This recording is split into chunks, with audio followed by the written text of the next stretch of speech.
Viens avec moi.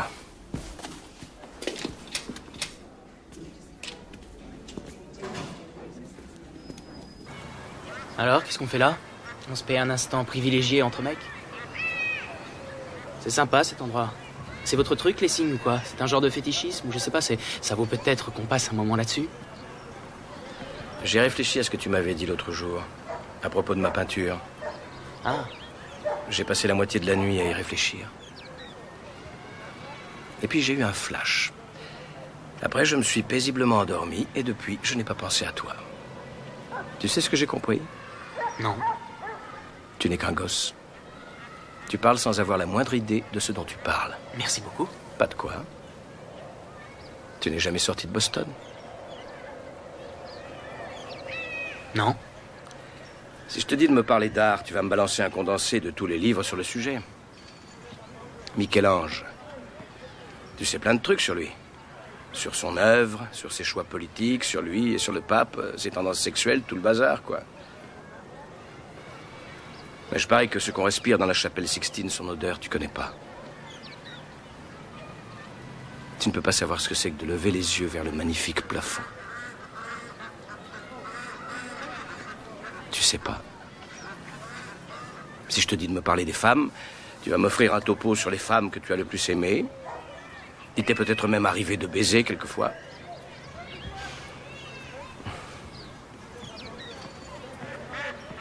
Mais tu ne sauras pas me décrire ce que c'est que de se réveiller près d'une femme et de te sentir vraiment heureux.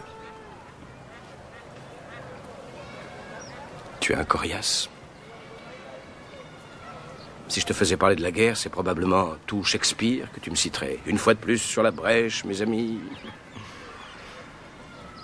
Mais tu n'as pas vécu la guerre.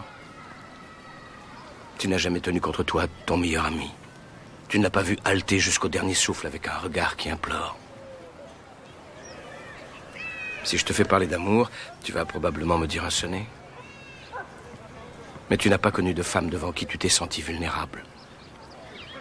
Une femme qui t'est étalée d'un simple regard. Comme si Dieu avait envoyé un ange sur terre pour toi. Pour t'arracher aux profondeurs de l'enfer. Et tu ne sais pas ce que c'est que d'être son ange à elle. Et de savoir que l'amour que tu as pour elle est éternel. Et survivra à tout. Même au cancer. Et aux nuits passées assis dans une chambre d'hôpital pendant des mois en lui tenant la main. Parce que les médecins ont lu dans tes yeux que tu n'as pas l'intention de te plier aux heures de visite.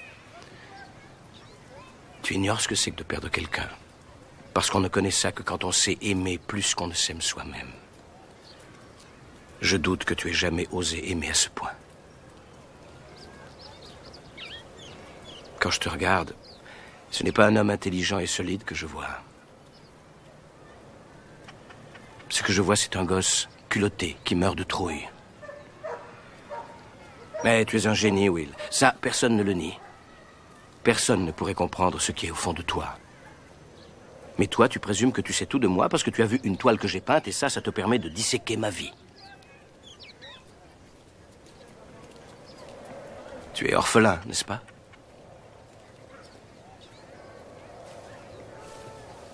Tu crois que je sais quelque chose des difficultés que tu as rencontrées dans la vie, de ce que tu ressens, de ce que tu es, sous prétexte que j'ai lu Oliver Twist?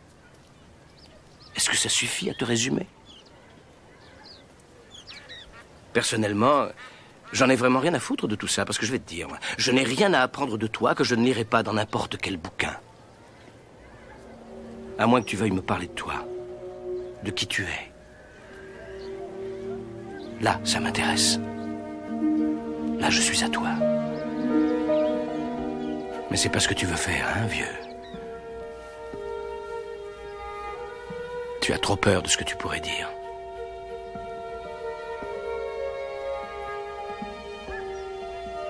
La balle est dans ton camp.